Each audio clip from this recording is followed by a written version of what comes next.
Hi Scorpio, and welcome to your short and sweet Zodiac Tarot for this month of August. This is going to be the only one I'm doing for the month of August, but let's get right into it. We have overall energy, okay? We have an ending energy, and we're going to be figuring out the where, the why, the how, even with the tarot in between. So let's get that first card for overall energy. All right, Scorpio, overall energy. Ooh, these cards are just going crazy in my hands. Oh, okay. Those ones are down, so I'm going to just leave them. We have the Scarab Beetle Spirit. Magic works through you. Number 52 or number 7 could be important. So, what situation? Is it something with yourself or an event? Is it something to do with yourself, with other people? Situation, event.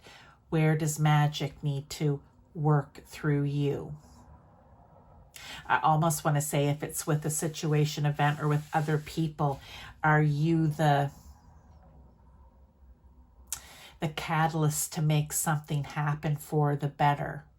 Okay, that could be for some of you. This could be the message in itself right here for you. But let's try to find out a little bit more here, okay? So where does the magic need to work through you? Is it just literally through you? Do you have special gifts and maybe you're just not using them and you need to be? It could be something like that. The Three of Swords. Okay.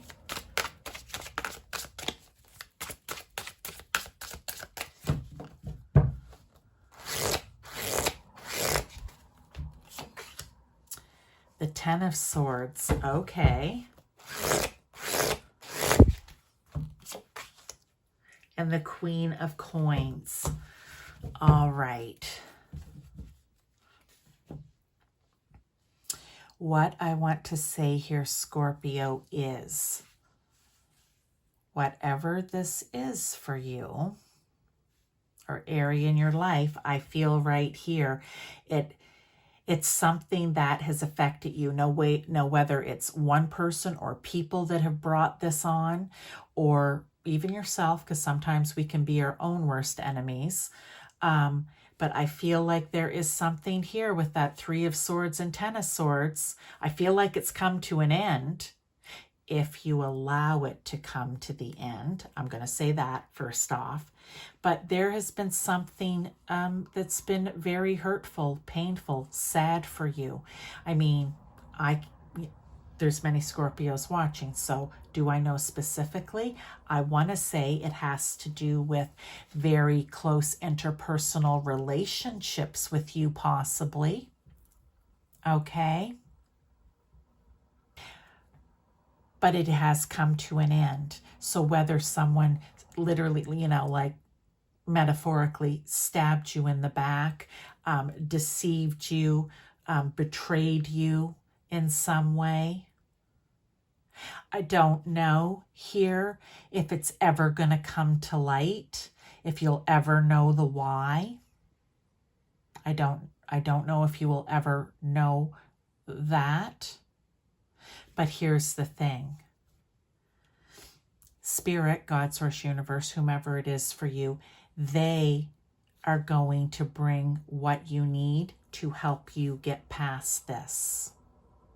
One is this message. You have the Queen of Coins here, and she is nurturing, okay? She's not the Queen of Cups, but she is very grounded. She is very caring and nurturing in her way. She is also very dedicated, and she is very decisive about what it is. I'm going to say that she allows to control her emotions because she stays grounded. She stays down in the here and now. She doesn't keep herself in the past, and she doesn't put herself into the future. She's in the here and now. And what I want to say is somehow rather than letting your mind, okay, get all caught up in this where you put yourself into your own mental prison, or your emotions getting all caught up in this where you're just an emotional wreck. She wants you to stay grounded and in the present, to understand that this is passing, but only if you choose to move past it. And I think that's where the magic comes in, okay? Because magic, again, I've mentioned in some of the other cards, is like having faith. If you've gone to spirit, as I mentioned too, that may or may not be for you, okay? And you ask them to help you with a situation, they will send that magic, that faith, that feel-good energy through you to help you move past it.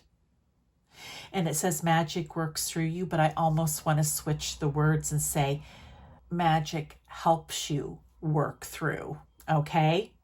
Magic helps you work through. It can be one way or the other, because they brought that to my attention.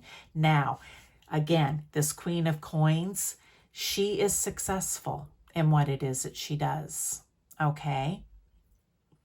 Maybe with these interpersonal relationships, it could have something to do with money, because we do have the Queen of Coins here, and you've been betrayed in some way and it's been very hurtful. That could be a specific message for some of you. But this can be overcome, and that is the message. I'm going to pull a couple of cards here for ending energy. Normally I do one, but it just so happened that with, I think it was Leo, the first set I did, 2 cards come out. I don't remember the specifics now. And then I was like, oh, well, I can't not have 2 cards for everybody else. So we're going to get 2 cards here. Maybe even for some of you, I want to say you have had some betrayal or upset in the relationships. And maybe by asking Spirit to help you here and taking on that Queen of Coins or Pentacles energy, you will be able to move past it now, okay? Because it's coming to an end. We have 40, co-create. Well, that's co-creating with Spirit, all right? So I love that. You guys can work together to make this better. But if it is in some sort of relationship or partnership, then you may have to look at this again. Number 40 or 4 could be important. That is 4 is building it back on a solid foundation. Maybe this all happened because things weren't set up solidly from the beginning. And this needed to happen so that you can get grounded down, so that you can get serious and dedicated about it and build it back up. Different people, different situations. You know whether it's worth building back up or if it needs to be let go of, okay? But they are saying there is, oh, this card flipped over, mending, okay. It flipped over in my hand as I was setting the pile down. Yeah, things I feel, whatever this is, and it can be, again, any type of relationship, interpersonal relationship, from partnership in business or just partnership in something, to marriage, to platonic friends and family, all right? But there's something that can be worked through, that can be mended here for some of you, all right? Again, number 52 coming out, or number 7 could be important. But I feel like with a little hard work and dedication, and not staying up in your mind or getting too caught up in your emotions, you can work the magic in this situation, okay, Scorpio? So that is your message. I hope that it resonated with you in some way. Again, this is the only Zodiac Tarot short and sweet that I'm doing this month. There are other readings, so go and check them out, and maybe I'll see you there. Thank you. Bye-bye.